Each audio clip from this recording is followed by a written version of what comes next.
Now try to bring the butter up to room temperature. It makes it nice and soft, makes it work very well for mixing in the blender.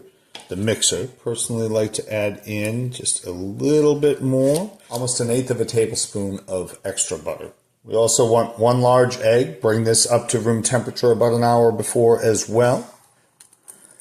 Some people put the egg in all by itself and then let the mixer do the work. I personally want to have the egg beaten before it goes in. Now, if you're buying store-bought vanilla extract, you want to put 1 teaspoon in. I personally use my wife's vanilla extract that she makes at home, and I generally put in 2 teaspoons of this.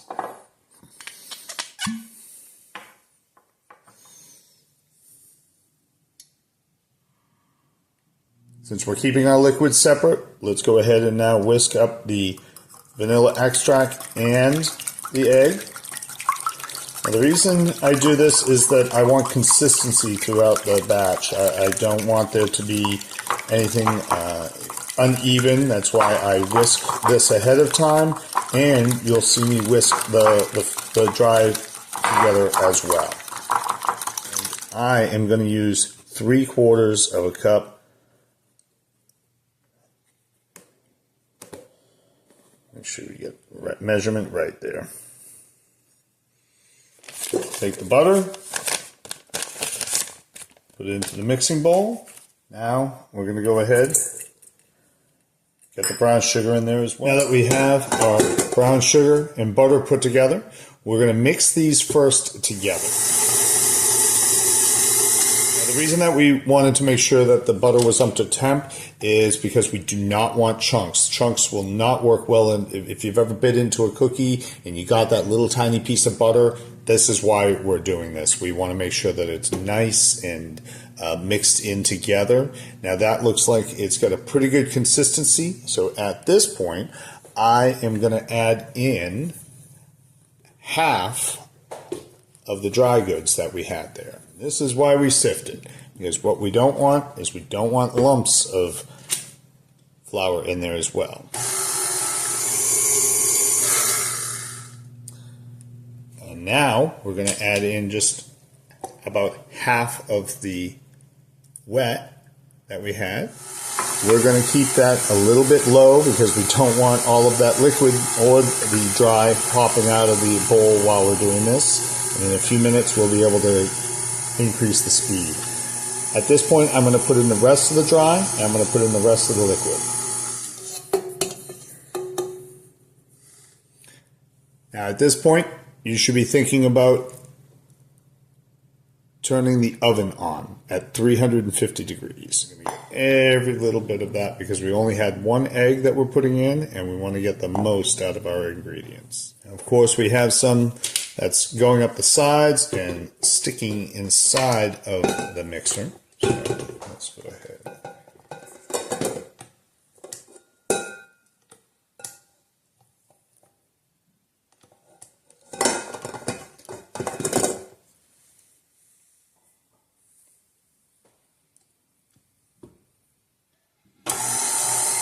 Now, if you've ever had a taste of raw cookie dough, which you shouldn't, you got to watch out for the salmonella from the egg, or you've actually felt it when somebody has bought the frozen package to be able to make cookies straight from a package. There's a consistency that you're looking for here. You don't want this to be really creamy. You want just a little bit of grittiness, and I think you can see the grittiness. Like it's very different than cake batter, and I think that we have our consistency just the way we want it. There's a little bit of pushback when I'm moving this through here. We don't want them too solid, but we don't want this too liquidy, and you just get used to it. But this is looking pretty good. I'm just going to give it final quick finish up here. Now it's time to put in the last ingredient. Now, what are chocolate chip cookies without chocolate chips? We happen to like, in our household, the bigger chocolate chips, and these are dark chocolate. I wait till the end to put in the chocolate chips just for the last few times around, only because I don't want the mixer to crush all of these. Again, this is more of just trying to get that consistency, getting those chocolate chips spread around in the whole batch. Bottom, get that up.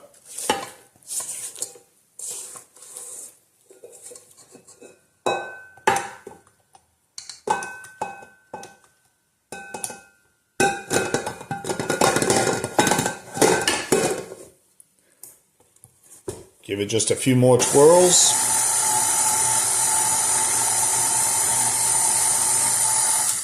And this batch is ready to go.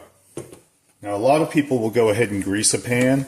I personally have found that over the years, I prefer to just use some parchment paper, a small ice cream scoop. And I found that this has worked out extremely well. So if you make them as often as I do, you'll find that a small ice cream scoop is a worthwhile investment.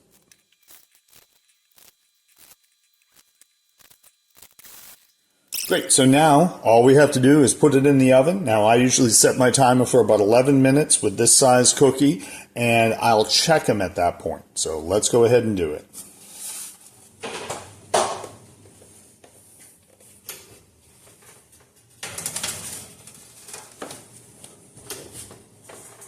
So what you're doing is normally I would have done this while I had the oven open, but I wanted to be able to show you what you want to look for is that the bottom is just starting to turn a nice hint of darker color than the top. And this is how you know you're going to have a good quality crispy cookie. Now the batch that we've made today is going to be about 24 cookies.